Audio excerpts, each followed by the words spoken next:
Well, hello there, boys and girls. Guess we're gonna have two videos in a day because I'm not gonna go change what I'm wearing and make it look like I've recorded this on another day.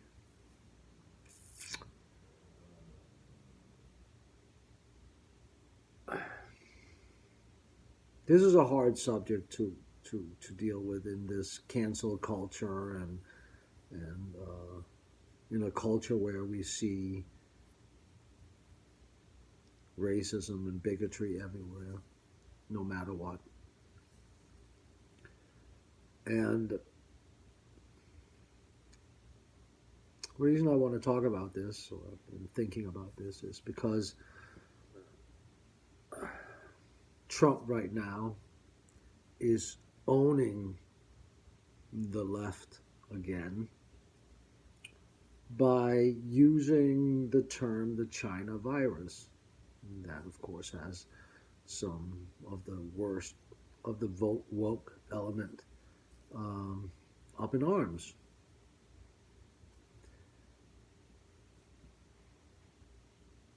The fact that I even have to say what comes next is disturbing in itself.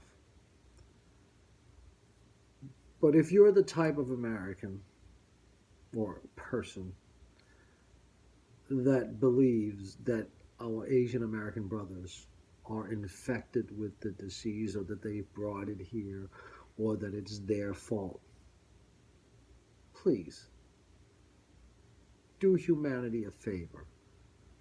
Go grab a soccer ball, get 10 of your best friends, and go play a fucking game on the highway, okay? Please do us that favor.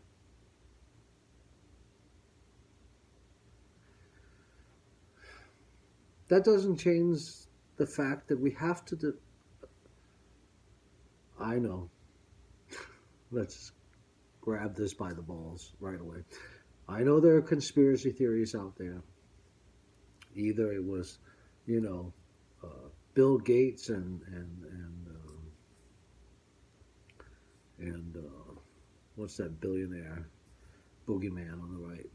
I mean, left man, but boogeyman. You know, like the Koch brothers on the left. Uh, they released this virus, and you know they're out to kill us all. Uh, with the help of the United Nations, and of course on the right, QAnon. There's a group of people that believe that this is all orchestrated by them and that they're in control, and the lockdown is of all of us is a part of that. But if we live in a world where we take off the tin hat and we stop having all these evil thoughts about people that think about politics differently than we do.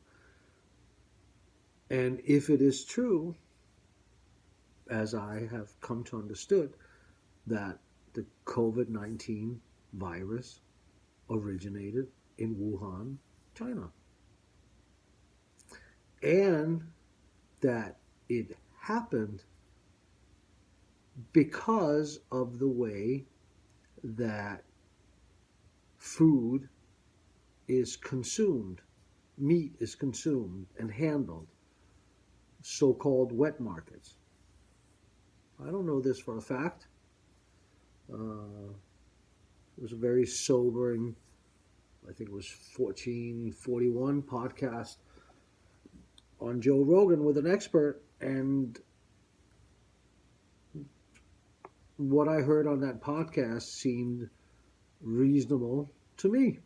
I'm not an expert. He's an expert. What he said did not sound wrong to me.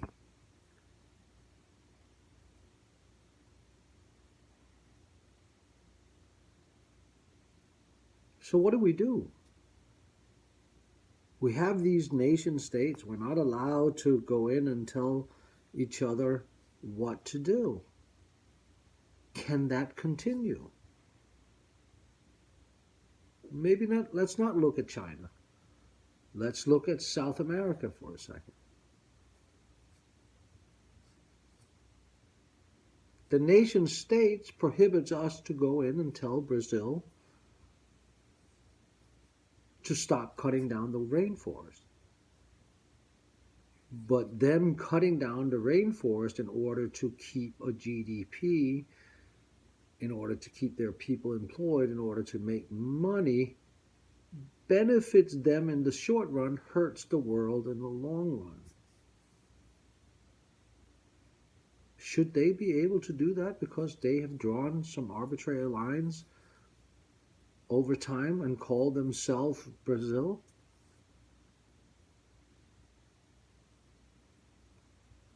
And I understand that that thought process comes much closer to us in reality, right? Because if everybody can start making demands of each other to create a planet and a biosphere that is supportive of life as we know it,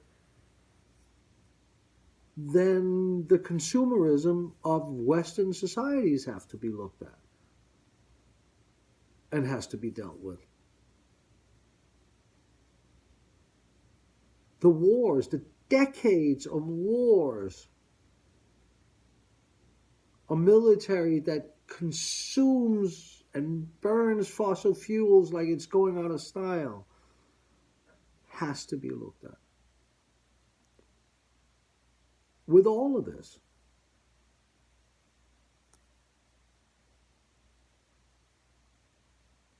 but so does how did an infectious disease originate? Where did it originate? How did it come to be? And how can we stop it in the future? Are you telling me that I, as an American, or somebody in Europe, or somebody in Africa, should just have to suffer because of what some decision is being made in a country that I have no influence over? Is that what we're saying? Is that how holy the nation state is? It doesn't seem reasonable to me. I'm not, I know New World Order and all that, but nobody has told me or shown me how we as a species, human, and the biosphere, as has been a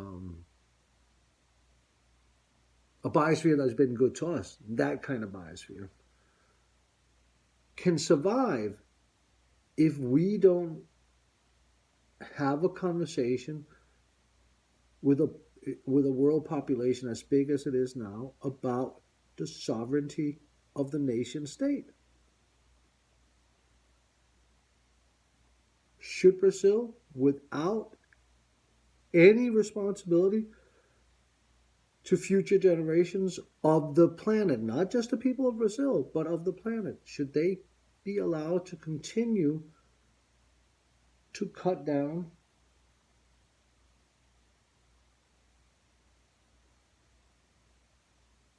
the rainforest? It doesn't seem right to me. I don't have an answer on how to regulate it or how to stop it. But I do know that the nation state is becoming a hindrance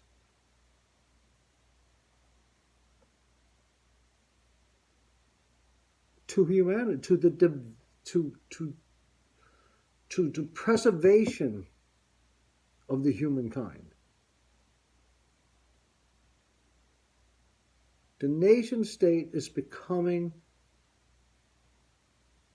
a detriment to the preservation of the humankind. The nation state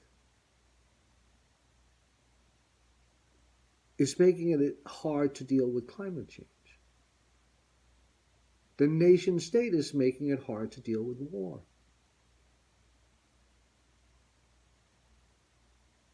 So what do we do? I'm just thinking out loud here, but it seems to me that if we can't even talk about where a virus originated from because then we're a racist, we have a problem.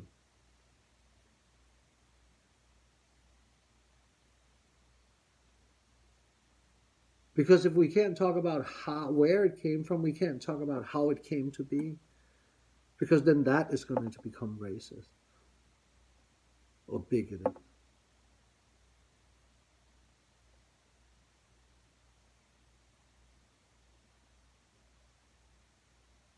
And besides the long-term devastating effect that the the prohibition of these kind of conversations will have, it also makes progressives and liberals look like fucking idiots.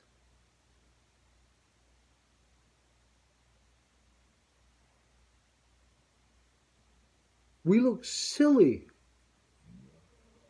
when we say you can't. I mean, the problem is, of course, that Donald Trump is a racist, bigoted motherfucker, right? I get that. But us fighting him because he calls it the China virus makes us look like idiots. It does. Unless we can prove that it didn't come from China,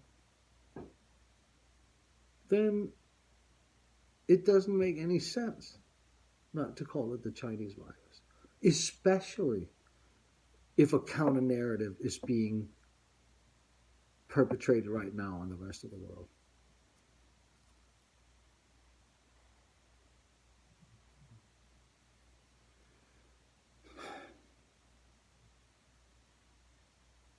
We need to become adults quickly in America.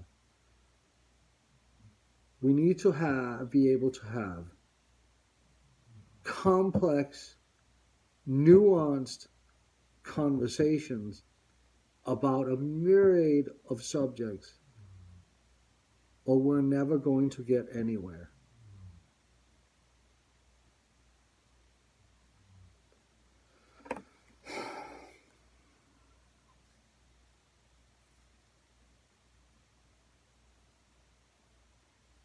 Anyway, it's getting late, and it's another long video. I was just thinking out loud again. And I live in Humboldt, and I have no weed. Anyway, have a good night. Take care of yourself, take care of each other, and be kind.